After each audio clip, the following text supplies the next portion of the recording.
BOFA Securities 2025 Global Macro Conference is underway, and we have several key strategists and economists joining us in studio to discuss the U.S. economic outlook.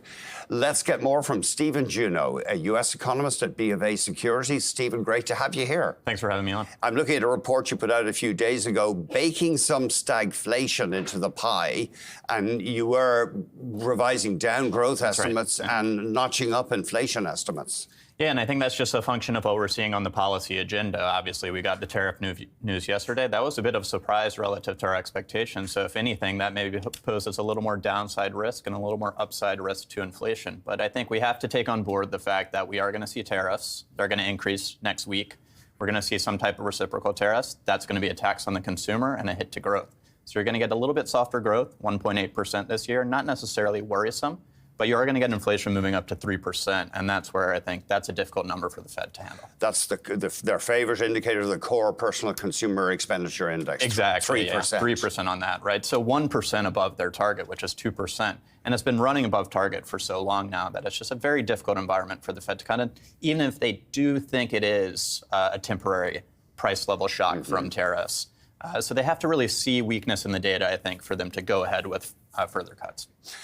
It's fascinating. I mean, obviously, Jay Powell has been at pains to say, I can't be categorical about what we're going to do.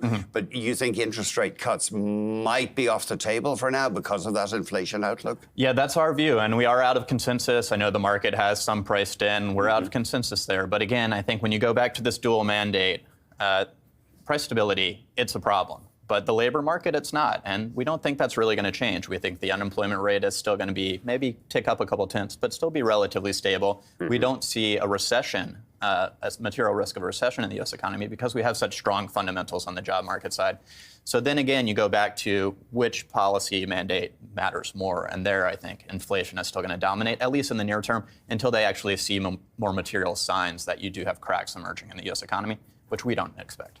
These big federal job cut packs in the States could have big indirect effects, you think?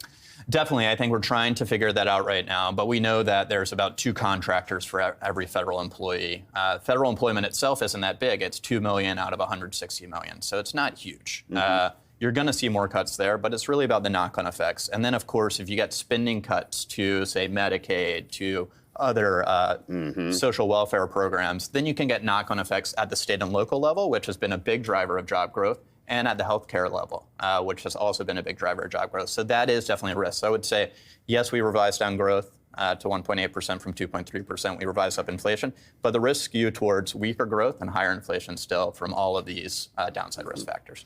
But the labor market, you reckon it's still pretty robust? Yeah, we do. I mean, we just don't see it. We got claims this morning, 220,000. We're still in this low hire, low fire environment. So layoffs just really aren't materializing. And when we look at the private sector alone, it just doesn't seem like there's weakness there. And one thing that we put a lot of stock into is the fact that, well, we didn't see a lot of overhiring. When you look at, say, hours worked versus pre-pandemic trend, it's still below there. So you don't see businesses really kind of getting out of line with their labor composition. We also still expect the economy to grow, so that's going to be supportive of job growth moving forward. It may slow down, but will it turn negative? That's really what you would need to see for the consumer to stop spending. And when you say out of line, you mean companies hiring less efficient workers, for example? Or just hiring exuberantly. So we had, obviously, initially you had some layoffs in the financial sector, the tech sector. That's where they kind of got above trend on their labor composition. So you saw that culling of the workforce, if you will. And now it seems like overall you just don't really see that overhiring period that's really playing out. So what's really going to be the catalyst that drives layoffs? You have to see some weakness emerge on the consumer side, and we don't see that emerging yet. But of course, tariffs, federal job cuts, spending cuts, these are all risk in the downside. We just don't know if it's enough to get the U.S. economy into recession because it is fundamentally sound still. Maybe we could look at the U.S. dollar over the past 5 years. I know you're not a currency strategist, but any thoughts on the exchange rate? So, I mean, we've been a little bit surprised that with all this tariff announcement, and I haven't looked at it today, that, the euro has actually strengthened. But I think that speaks to the fact that you are seeing markets weight more of that downside risk in terms of the growth outlook, and that's overwhelming. For America. Yeah, exactly, and that's overwhelming. And then you have kind of these positive stimulus stories emerging in, say, the rest of the world, Canada, Europe as well, which is kind of leading to a little bit interesting dynamic from what we expected. Maybe we could put up the 10-year U.S. bond yield. So what is that telling you about inflation expectations? You're cautious on inflation. You say it could get stuck above 3%. Right.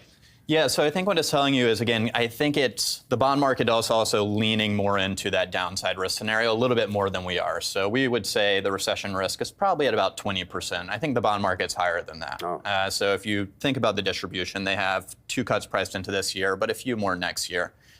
We have no cuts, right? So they're pricing in a likelihood of, a pretty high likelihood of a recession, so that leads to a pretty sharp reduction. So it's not that the Fed cuts slowly, it's that they cut to neutral, maybe below neutral because they have to. So there's just a higher likelihood, I think, in markets because of that. Whereas we just don't really see a material uptick in a true recession. Slowdown, yes. Recession, no.